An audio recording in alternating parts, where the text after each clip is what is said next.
Assalamualaikum warahmatullahi wabarakatuh. Pada video kali ini akan dijelaskan tentang praktikum latihan 5, yaitu fotosintesis dan respirasi. Dengan tujuan praktikum: 1.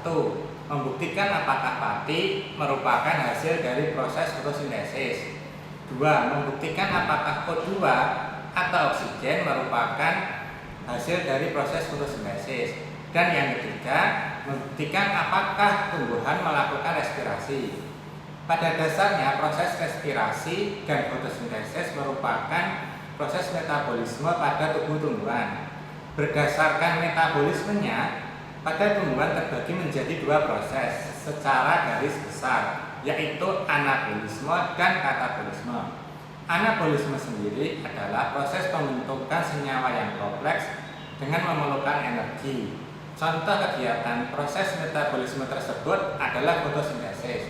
Yang kita ketahui bahwa proses fotosintesis melibatkan O2 kemudian H2O dengan bantuan cahaya matahari menghasilkan O2, C6H12O6 atau karbohidrat dan energi. Berkebalikan dengan anabolisme, katabolisme merupakan proses penguraian zat kimia untuk membebaskan suatu energi. Contoh kegiatannya adalah respirasi. Bahan dasar dari respirasi adalah C6H12O6 yang akan diuraikan menjadi CO2 dan energi. Nah, CO2 inilah yang akan kita buktikan sebagai proses respirasinya. Pada praktikum latihan 5, fotosintesis dan respirasi akan terbagi menjadi 3 percobaan. Jadi untuk latihan 5 akan ada banyak kegiatan praktikum, yaitu yang pertama percobaan in-house, yaitu membuktikan apakah O2 atau oksigen merupakan hasil dari fotosintesis.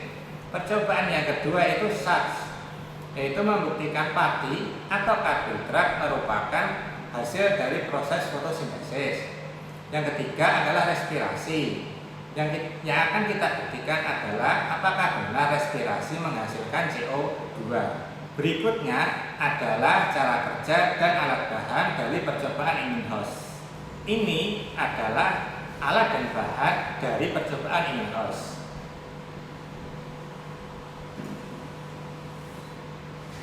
Alat dan bahan ini langsung dirangkai menjadi cara kerja secara langsung. Akan saya jelaskan satu persatu.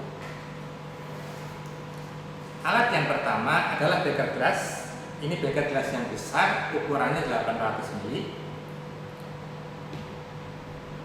Terdapat tabung reaksi yang akan kita balik.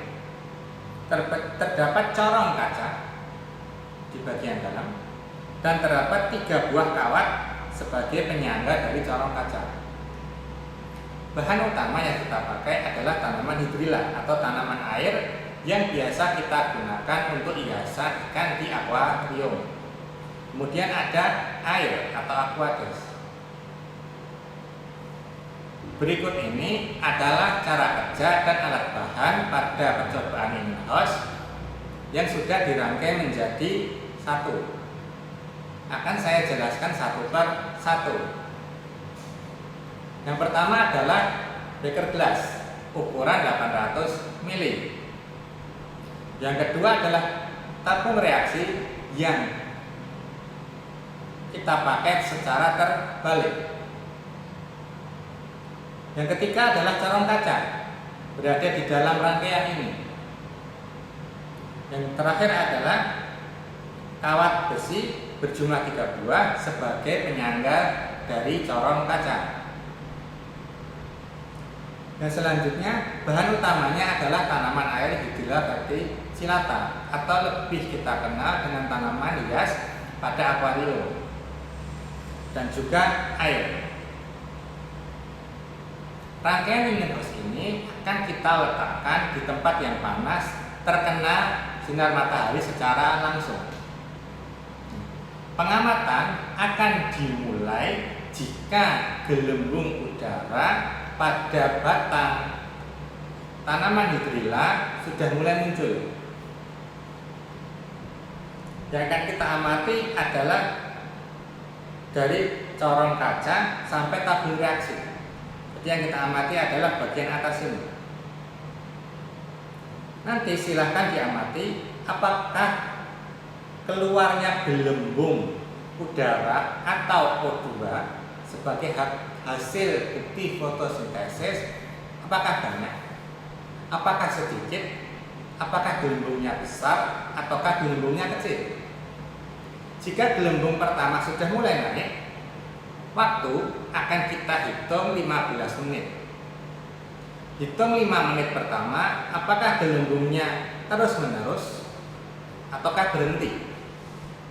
Kemudian hitung 5 menit kedua, dan kemudian hitung 5 menit ketiga. Apakah jumlahnya per 5 menit tersebut bertambah atau berkurang? Catat kondisi bagaimana cahaya matahari pada saat percobaan. Kata kuncinya adalah jika cahaya matahari redup atau berkurang, maka jumlah gelembung juga akan berkurang. Hal ini membuktikan bahwa proses fotosintesis membutuhkan cahaya matahari. Demikian ini adalah cara kerja alat bahan dan cara pengamatan untuk percobaan Ingenhousz. Selanjutnya akan saya jelaskan tentang percobaan SARS. Berikut ini adalah cara kerja alat bahan dari percobaan SARS atau percobaan kedua yang akan kita lakukan untuk membuktikan apakah pati atau karbohidrat merupakan hasil dari fotosintesis. Yang pertama adalah alat bahan dulu. Ada kaki 3, ada beker gelas ukuran besar 600 ml, ada beker gelas ukuran kecil 100 ml, ada petri dish 1 pasang,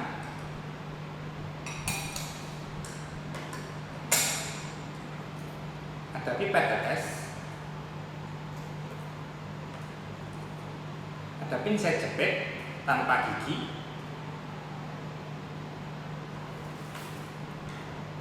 ada kertas aluminium foil untuk menutup daun tanaman pacar air, ada kertas label, ada korek api, ada gunting kertas, ada penjepit tabung reaksi,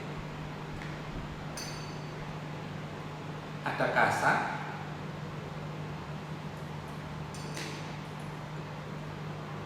dan juga ada bunsen. Bahan utamanya adalah tanaman tapak dara. Tanaman tapak dara ini 1 minggu sebelum praktikum atau percobaan, daunnya sudah kita tutup menggunakan aluminium foil. Hanya sebagian daun saja, ujung dan bagian pangkal tidak kita tutup. Hal ini bertujuan untuk menghalangi sinar matahari mengenai daun, sehingga dapat membuktikan apakah daun akan berfotosintesis dan menghasilkan pati atau karbohidrat.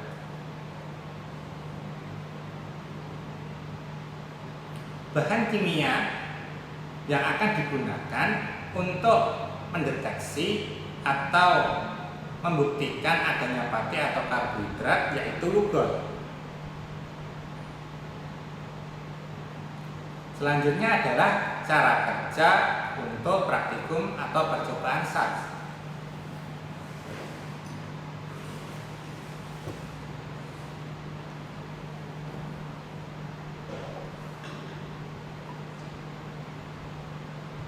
Kaki 3, kasa, dan bunsen kita nyalakan terlebih dahulu.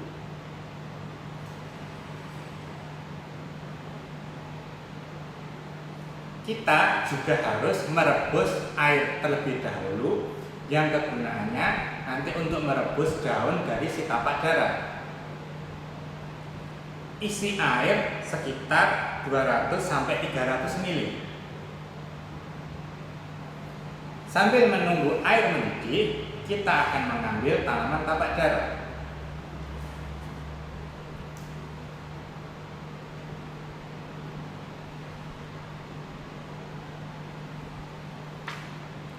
Gunting tangkai daun pada salah satu tanaman tapak dara.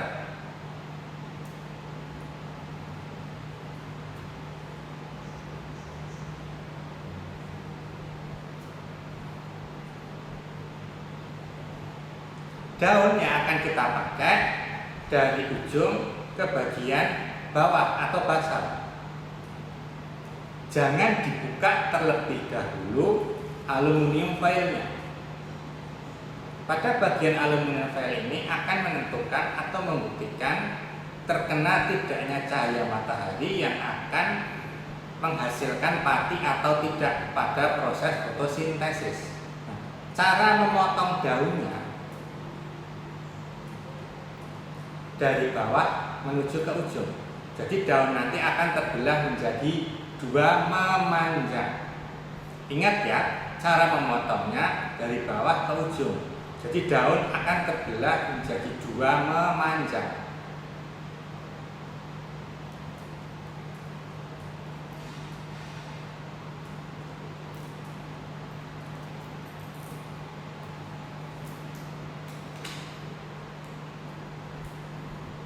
Setelah daun terbelah menjadi dua, baru kita buka aluminium foilnya.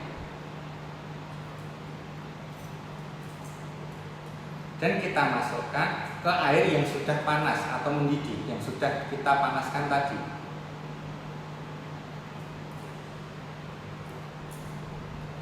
Akan kita tunggu sampai daun menjadi layu, tapi jangan sampai gosong. Ketika sudah muncul kecoklatan pada daun, berarti daun tersebut gagal untuk kita gunakan menjadi bahan praktikum. Jadi terus diperhatikan supaya daun hanya melunak saja. Paham ya? Perhatikan daun, rebusan daun ini hanya sampai melunak.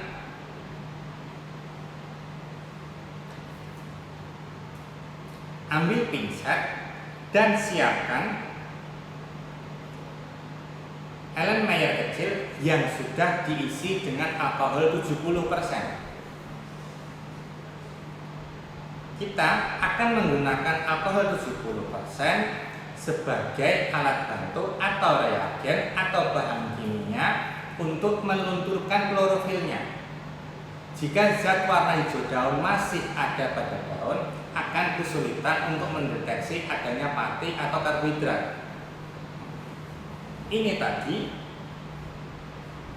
panas, terdapat air panas, jadi pasti akan ada uap-uap panasnya. Jadi hati-hati dalam mengambil potongan dari si daun tapak dara.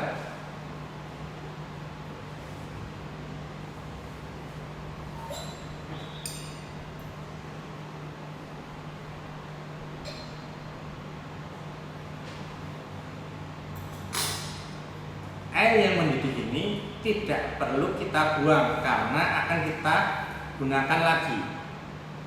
Jadi pertahankan air mendidih ini. Jika agak turun sedikit atau berkurang karena terjadi penguapan panas, ditambahi air lagi. Kita perlu air mendidih ini sebagai perantara panas untuk memanaskan alkohol. Isi alkohol sampai potongan daun ini terendam. Selalu perhatikan alkohol ketika dipanaskan, dikarenakan alkohol akan mudah sekali untuk menguap. Untuk memasukkan beker gelas kecil yang berisikan alkohol ke dalam beker gelas besar yang berisikan air panas, bisa menggunakan penjepit tabung reaksi atau dengan menggunakan pinset. Dikarenakan kondisi pada beker gelas besar ini panas, harus berhati-hati.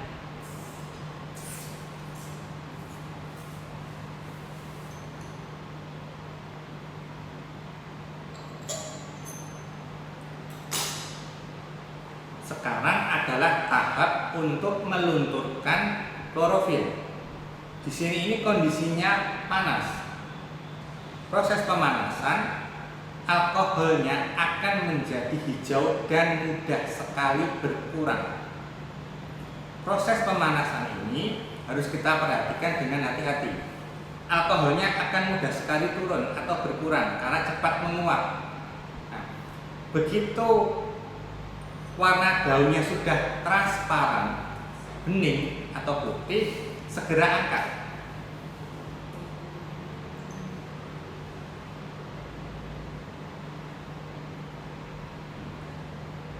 Kondisi ini tadi, sini masih panas karena berisikan air panas atau air mendidih, dan di beker gelas kecil ini berisikan alkohol dan potongan daun. Ini kondisinya masih panas juga, jadi hati-hati.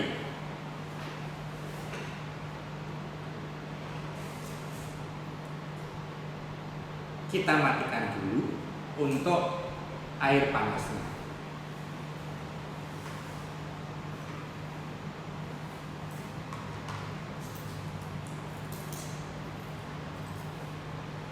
Hati-hati untuk meminggirkan atau menyisihkan. Sebelum dibersihkan, dinginkan dulu air panasnya.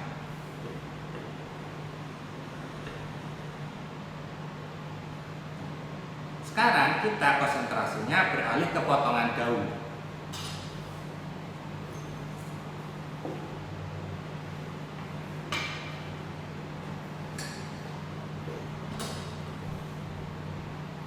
Letakkan potongan daun yang tadi sudah luntur klorofilnya ke dalam petri dish.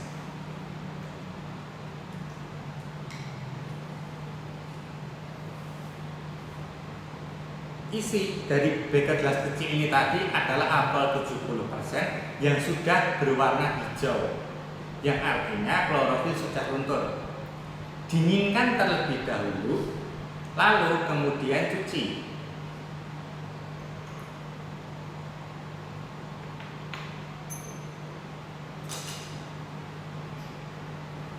Ambil reagen Lugol atau cairan Lugol,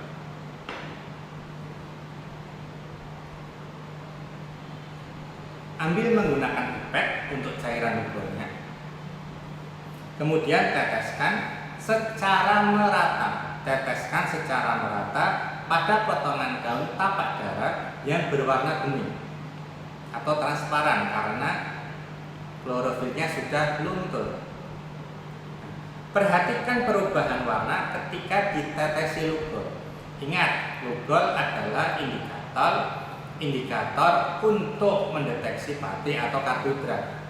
Perubahan warnanya jika suatu bahan ditetesi Lugol dan berwarna kehitaman, coklat atau keunguan, berarti bahan tersebut mengandung pati atau karbohidrat.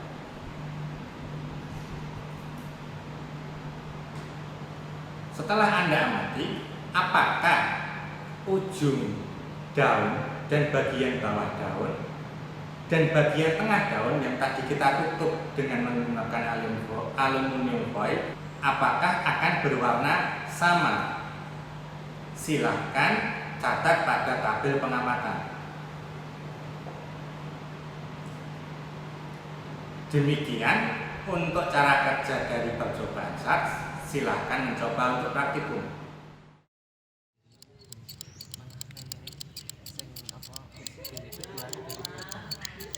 Sing apa?